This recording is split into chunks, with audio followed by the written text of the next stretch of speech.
បន្ទាប់ពីបានស្ដាប់នូវហេតុការណ៍គ្រប់យ៉ាងអស់ហើយនិស្សិតម្នាក់ក៏បានលន់មកថាតិចលោកគ្នាយើងដែលបានបាត់ខ្លួននោះត្រូវបិសាចនោះសម្រាប់អស់ហើយទៅដឹងលោកតាក៏មានប្រសាសន៍ថាមិនបាច់ស្មានទេចៅពួកគេត្រូវបានបិសាចសម្រាប់អស់ហើយគ្មានអ្នកណាម្នាក់នៅរស់ទៀតទេឮហើយក្រុមនិស្សិតក៏មានការតក់ស្លុតជាខ្លាំងហើយក៏បាននិយាយថាពួកយើងត្រូវតែសងសឹកឲ្យមិត្តរបស់យើងហើយក៏ជាការការពារកុំឲ្យវាសម្លាប់អ្នកណាដែលវង្វេងចូលមកក្នុងភូមិនេះបន្តទៀតភ្លាមលោកតាក៏បាននិយាយថាវាមិនស្រួលដូចជាការគិតទេចៅបិសាចនោះមិនមានអ្វីអាចសម្លាប់វាបានស្រួលនោះទេពលគឺមានតែរបស់ម្យ៉ាងដែលអាចសម្លាប់វាបាននោះគឺកំបិតពន្លឺព្រះច័ន្ទដែលតាបានកប់ទុកនៅក្រោមដើមឈើក្បែរផ្ទះចៅទូតរបស់តាប៉ុន្តែមកដល់ពេលនេះមិនដឹងថាវាអាចនៅទីនោះឬអត់ទេព្រោះពេលវេលាកន្លងផុតជាឆ្នាំហើយដើមឈើនោះក៏ត្រូវបានគេកាប់ចោល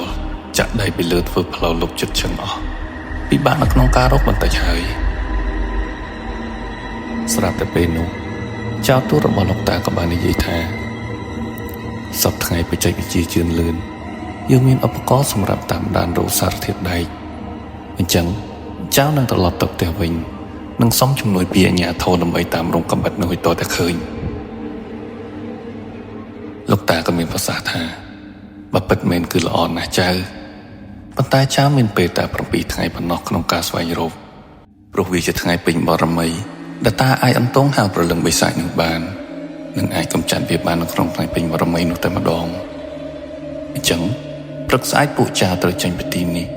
នឹងធ្វើដំណើរទៅវិញដើម្បីស្វែងរកកំបិតឲ្យបានលឿនបំផុតណាចៅក្រោយមកនិស្សិតម្នាក់បានសួរថាបើសិនជាពួកយើងរកឃើញតើពួកយើងអាចរកលោកតាបានឃើញដោយវិធីណាទៅលោកតាក៏មានប្រសាសន៍ថាពេលចៅរកឃើញហើយចៅត្រូវធ្វើដំណើរត្រឡប់មកទីនេះវិញហើយត្រូវអុជធូបបិទសរសៃដោយរំលឹកហៅលោកតាក្នុងចិត្តពេលនោះតានឹងចេញមករកចៅហើយប៉ុន្តែមានតែចៅទូទេដែលអាចធ្វើនៅរឿងនេះបាន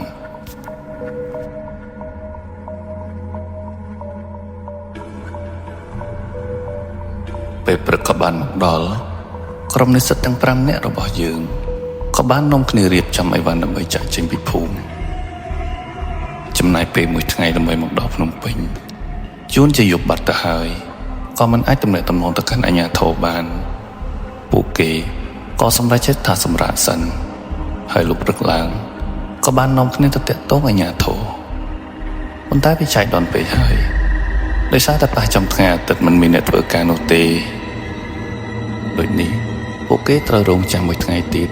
ដើម្បីរំលងទៅដល់ថ្ងៃច័ន្ទទើបអាចនាំគ្នាទៅសុំការសហការពីអាជ្ញាធរដើម្បីកោះផ្លូវស្វែងរកកំបិតនោះថ្ងៃស្អែកក៏បានមកដល់ពួកគេក៏នាំគ្នាទៅសុំជំនួយពីអាជ្ញាធរដោយពន្យល់ប្រាប់ពីហេតុផលនានាប៉ុន្តែខាងអាជ្ញាធរមិនជឿនោះទេបិទសប្តាហ៍ថ្ងៃជាសម័យទំនើប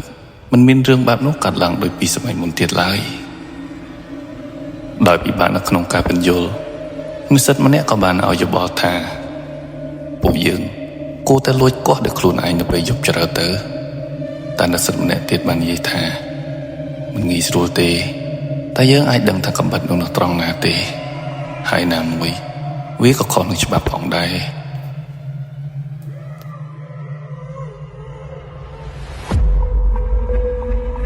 ម្នាក់គិតអីមិនចេញដោយមិនដឹងថាត្រូវធ្វើបែបណានោះទេភ្លាមស្រាប់តែនិស្សិតម្នាក់ទៀតបាននិយាយថាបើពួកយើងធ្វើតែគ្នាយើងវាខុសច្បាប់តែគ្នាយើងចឹងឆ្លុះតែខុសហើយប្រើគំនិតអាក្រក់បន្តិចទៅហើយពួកគេក៏អោនខ្សឹបប្រាប់គ្នាដោយយោបល់ល្អក៏បានសម្រេចយកគំនិតនោះទាំងសប្បាយរីករាយ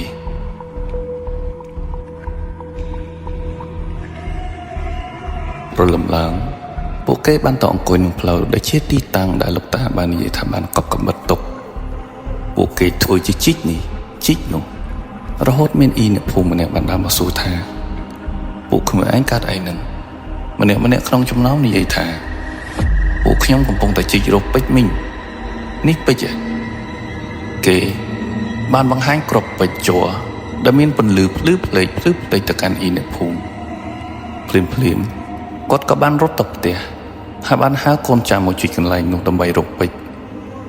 ដំណឹងនេះក៏ផ្អើលដល់អ្នកភូមិផ្សេងទៀតនាំគ្នាឈូឆរមកជីករកពេជ្រពេញភូមិជីចោះជីឡើងអ្នកភូមិម្នាក់ក៏បានស្រែកថាអញជីកពេជ្រអាម៉េចក៏ឃើញកំបិតទៅវិញឬតែកំបិតភ្លាមក្រុមនិស្សិតក៏បានរត់ទៅមើលហើយក៏សន្មតថាវាជាកំបិតពន្លឺព្រះច័ន្ទព្រោះវាមានរាងកោងដូចជាចំណុចព្រះច័ន្ទអញ្ចឹងភ្លាមពួកគេក៏បានសុំទិញកំបិតនោះគប់ជូនជាពេលនោះអាជ្ញាធរក៏បានធ្វើដំណើរមកដល់នឹងហាមឃាត់តែក្រុមនិស្សិតក្រោយពីបានកំបិតហើយក៏នាំគ្នាចាក់ចែងពីកន្លែងនោះភ្លាមមកដល់ផ្ទះវិញពួកគេបានពិភាក្សាគ្នាថាពួកយើងមានពេលតែ3ថ្ងៃទៀតប៉ុណ្ណោះអញ្ចឹងយើងត្រូវប្រញាប់នាំគ្នាធ្វើដំណើរទៅរកលោកតាវិញដើម្បីយកកំបិតនេះទៅឲ្យគាត់ពួកគេបានរៀបចំអីវ៉ាន់និងធ្វើដំណើរចាក់ចេញពីភ្នំពេញសម្ដៅទៅខេត្តរតនគិរីវិញការធ្វើដំណើរតាមផ្លូវមេកង់ងឹតនោះគឺបានន័យថាពួកគេត្រូវចំណាយពេល1ថ្ងៃទៀតហើយគឺថានៅសល់ពេលតែ2ថ្ងៃទៀតប៉ុណ្ណោះអ្វីដែលសំខាន់យប់ពេញមួយរមីគឺចំយប់ទី2ចុងក្រោយនេះឯងដោយសារតែមិញងងឹតតែកង់ឡានក៏បានសម្រេចចិត្តសម្រាប់តាមផ្លូវមួយយប់ដូចនេះពួកគេមិនមានពេលច្រើននោះទេដូច្នេះហើយព្រឹកឡើងពួកគេត្រូវចេញពីប្រឡំដើម្បីធ្វើដំណើរទៅឲ្យទាន់ពេលដើម្បីឲ្យលោកតាមានពេលវេលាគ្រប់គ្រាន់ដើម្បីដាស់កំបិតឲ្យមានភាពស័ក្តិសិទ្ធិមុនពេលយប់ពេញមួយរមីបានចូលមកដល់តើនឹងមានរឿងអ្វីកើតឡើងបន្ទាប់សូមរងចាំតាមដានស្ដាប់នៅភាគចុងក្រោយដែលជាភាគបញ្ចប់